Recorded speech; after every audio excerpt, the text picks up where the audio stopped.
राष्ट्रपति और प्रधानमंत्री वहां के। क्या भारत में वैसा अंदेशा बनता जा रहा है?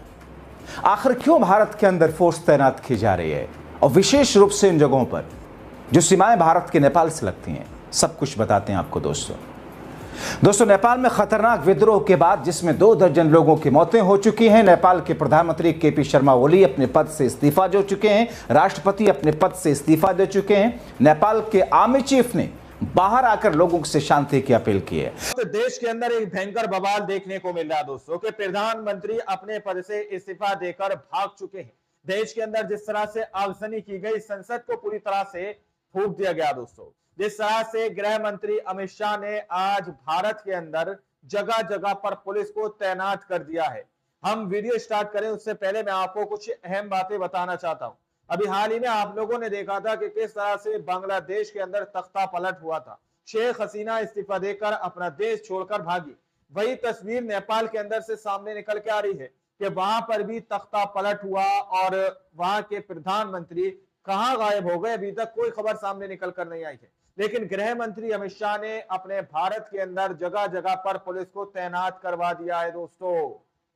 हमारे साथ वरिष्ठ पत्रकार मौजूद है जब्बार खान, आप उनकी इस रिपोर्ट को देखिए। दोस्तों, शाह ने देश भर में तैनात करा दी फोर्स। नेपाल में तख्ता पलट और हिंसा का कारण सोशल मीडिया बैन नहीं, बल्कि भारत के मोदी राज वाला कारण निकला।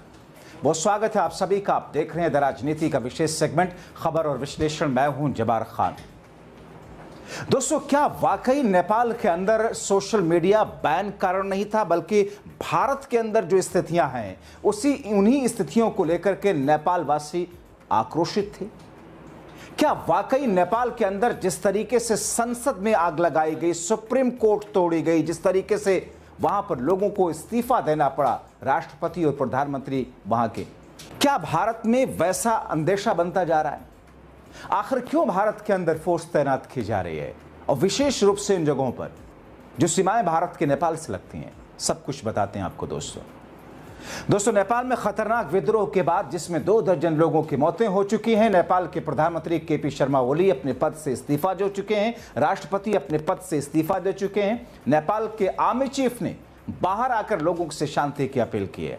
मतलब अगर देखा जाए तो इनडायरेक्ट वे में नेपाल में तख्ता पलट हो चुका है और आर्मी अब वहां के फिलहाल केयरटेकर सरकार की भूमिका में है। मगर दोस्तों, नेपाल की मौजूदा स्थिति का असर भारत पर ना पड़े, इसे रोकने की चिंता में मोदी शाह वो इलाके जिनकी सरहदें नेपाल से टच करती हैं, उनके सीएम, खासतौर पर देश के सबसे बड़े राज्य यूपी के सीएम योगी आदित्यनाथ के साथ लगातार बातचीत है। केंद्र सरकार और एसएसबी ये सुनिश्चित करने में लगे हैं कि नेपाल की अशांति का असर भारतीय क्षेत्र में ना पड़े। तो क्या भारत में वैसे तनाव, वैसी स्थिति का खदशा या फिर खतरा मंडरा रहा है? क्या भारत में ऐसा संभव है?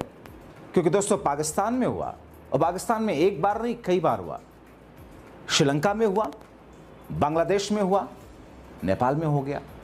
यानी कि भारत के सभी पड़ोसी देशों में ये घटनाएं घट चुकी हैं। तख्ता पलट हुआ, और तख्ता पलट यूं ही नहीं, आपने देखा बांग्लादेश बीते दिनों में किस तौर पर वहां पर शेख हसीना के घर में घुस करके किस तौर पर क्या कुछ किया गया था। तो क्या जो हर तरफ भारत के अंदर फोर्स तैनात की जा रही है, इसी डर की वजह से? क्योंकि नेपाल में जो बताया जा रहा है कि साहब वो सोशल मीडिया बैन उतना बड़ा वजह कारण नहीं था। वहां पर महंगाई जिस तरह पर चरम पर थी, बेरोजगारी जिस तरह चरम पर थी, भ्रष्टाचार जिस तरीके से उफान पर था, जिसकी वजह से लोगों का आक्रोश पिछले काफी दिनों से अंदर ही अंदर बढ़ रहा था।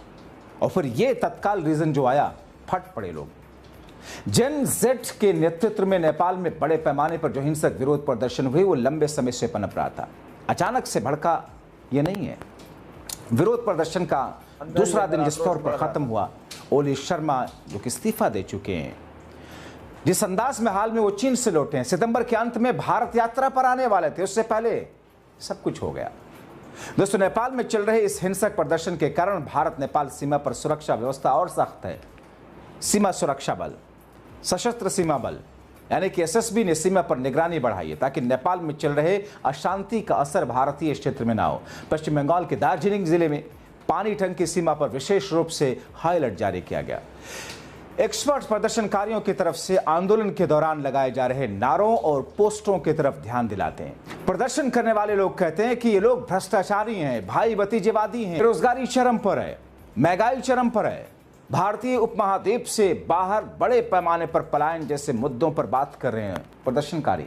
ये गुस्सा अचानक नहीं फूटा बल्कि लंबे समय से पनप रहा था। उन्होंने ये भी कहा कि नेपाल की युवा यूट्यूबर सरकार के पोल खोलने लगे थे, यानी कि सोशल मीडिया वहां की बड़ी भूमिका में था। मेन स्ट्रीम मीडिया भारत की तरह पालतू डॉगी और सत्ता पक्ष के तलवे चाटने वाला वहां पर भी था, मगर जो डिजिटल और सोशल मीडिया यूट्यूबर पत्रकार वो वहां की सरकार की पोल खोल रहे थे, ठीक भारत की तरह। अब सही सुन रहे हैं दोस्तों, वहां की टूटी सड़कें, भूखमरी के शिकार लोग, पलायन तक के मुद्दों पर असंतोष आंदोलन का रूप ले चुका है। इस बीच भारत सरकार ने भारतीयों के लिए एक एडवाइजरी भी जारी कर दी। स्थिति स्थिर होने तक वहां की यात्रा ना करें।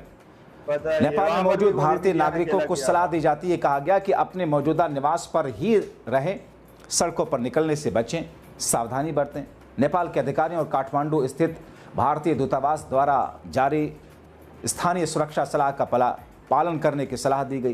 किसी भी सहायता की आवश्यकता होने पर काठमांडू स्थित भारतीय दूतावास के हेल्पलाइन नंबर पर कॉल करने की बात कही गई। दोस्तों, भारत और नेपाल के बीच 1751 किलोमीटर की लंबी और खुली सीमा है, जो उत्तराखंड, बिहार, उत्तर प्रदेश, पश्चिम बंगाल, सिक्किम राज्यों से गुजरती है। इस खुली सीमा के कारण दोनों देशों के नागरिक बिना किसी प्रतिबंध के आवागमन करते हैं, जिससे सामाजिक, आर्थिक और सांस्कृतिक संबंध मजबूत होते हैं। हालांकि सुरक्षा का भी खतरा है, क्योंकि नेपाल से हवाला, नेपाल से आतंकी घुसने, नेपाल से अलग अलग तरह के क्रिमिनल या भारत के क्रिमिनल भाग करके नेपाल चले जाते हैं। हालांकि नेपाल में अशांति के दौरान इस खुली सीमा पर सुरक्षा बढ़ाने जरूरी हो जाता है, ताकि कोई अवांछित गतिविधि भारतीय क्षेत्र में ना हो। पश्चिम बंगाल के दार्जिलिंग जिले में पानी टंकी सीमा पर पुलिस और अर्धसैनिक बलों की तैनाती बढ़ा दी गई। दार्जिलिंग के पुलिस अधीक्षक परिण प्रकाश ने कहा कि ये एक पुलिस चौकी स्थापित की गई और सुरक्षा बलों की तैनाती की गई। अलर्ट मोड में रखा गया। स्थिति की निगरानी वहां पर लोग कर रहे हैं। फोर्स, पुलिस, सीमा सुरक्षा बल, पैरामिलिट्री फोर्सेस। ट्रक की आवाजाही रुकी हुई है। व्यापार आंशिक रूप से प्रभावित हो चुका है। उत्तर प्रदेश, अन्य सीमावर्ती क्षेत्रों में भी इस तरह के अलर्ट जारी किए गए। अधिकारियों का कहना है कि सीमा पर पर्याप्त तैनाती की गई और कई सीमा चौकियों पर सख्त जांच चल रही है। स्थानीय प्रशासन के साथ साथ समन्वय को भी बढ़ाया गया, ताकि लोगों की आवाजाही सुचारू रहे, सुरक्षा बनी रहे। भारत नेपाल सीमा पर पहले भी नेपाल अशांति के दौरान अलर्ट जारी किए गए। 2015 में मधेसी आंदोलन के दौरान भी सीमा पर सुरक्षा बढ़ाई गई, जिससे व्यापार और सीमा पार आवागमन को प्रभावित किया था। नेपाल में हाल के दिनों में सोशल मीडिया पर प्रतिबंध लगाने के कारण जिस तरीके के प्रदर्शन शुरू हुए और जैसे कि पहले से जो गुस्सा उनके मन में अशांति बना करके फट रहा था, और इस बीच में इसकी वजह से जो झड़पें हुई, जिसमें 2 दर्जन से ज़्यादा लोग मारे गए, 200 से ज़्यादा लोग घायल हुए, जिस अंदाज में ये पूरा हिंसक प्रदर्शन शुरू हुआ, नेपाल सरकार के विभिन्न मंत्रालयों, कार्यालयों, मुख्यालयों, सिंघा दरबार में घुस करके तोड़फोड़ और आगजनी हुई। आप जानते हैं नेपाल के प्रदर्शन की शुरुआत कैसी हुई और किस तौर पर अब वहां के हालात हैं। अब ऐसी स्थिति में आर्मी वहां पर बढ़ करके एक केयरटेकर की सरकार की भूमिका में है।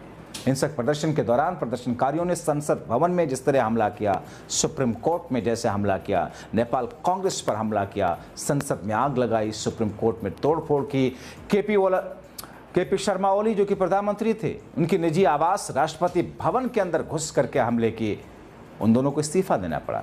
अब नेपाल के हिंसक प्रदर्शन, राजनीतिक अस्थिरता ने भारत नेपाल सीमा में पर सुरक्षा व्यवस्था को और सख्त करने के लिए मजबूर किया।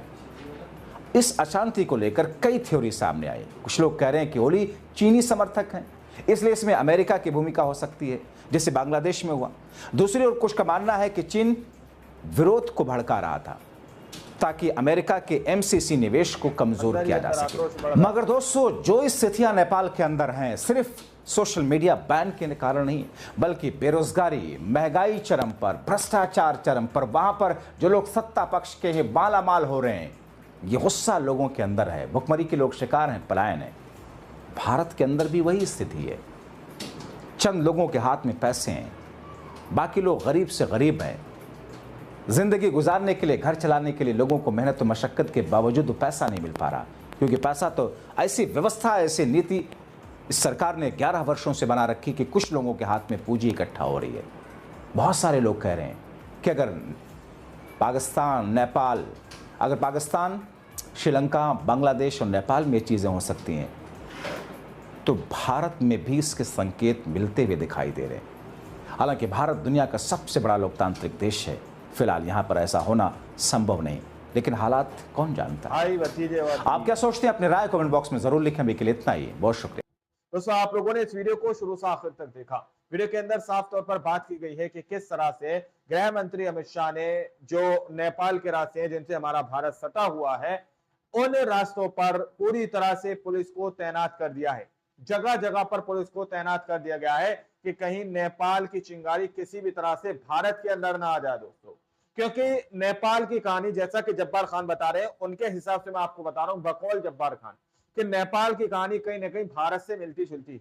नेपाल के अंदर जिस तरह से उन्होंने बताया कि गोदी मीडिया, तलबे चाटने वाला मीडिया, नेपाल की सरकार, सत्ता पक्ष का पूरी तरह से समर्थन करता था, उसके गुणगान करता था। आप यकीन मानिए, गोदी मीडिया के जो ऑफिसेस हैं उनको भी पूरी तरह से वहां की जनता ने आग के हवाले कर दिया, और जो निष्पक्ष पत्रकार हैं उन्होंने खुलासा किया, जिसके बाद तख्ता पलट तक स्थिति ये आ गई दोस्तों। अब आप लोग समझ सकते हैं कि आखिर अब क्या होने जा रहा है और किस तरह की तस्वीर वहां पर देखने को मिल रही है नेपाल के अंदर से, वो आपको दिखाई गई है। अब आप लोग इस रिपोर्ट के बारे में क्या सोचते हैं, क्या समझते हैं, अपनी राय कमेंट सेक्शन में जरूर दीजिएगा। मिलते हैं अगली वीडियो में, जब तक के लिए जय हिंद, जय भारत।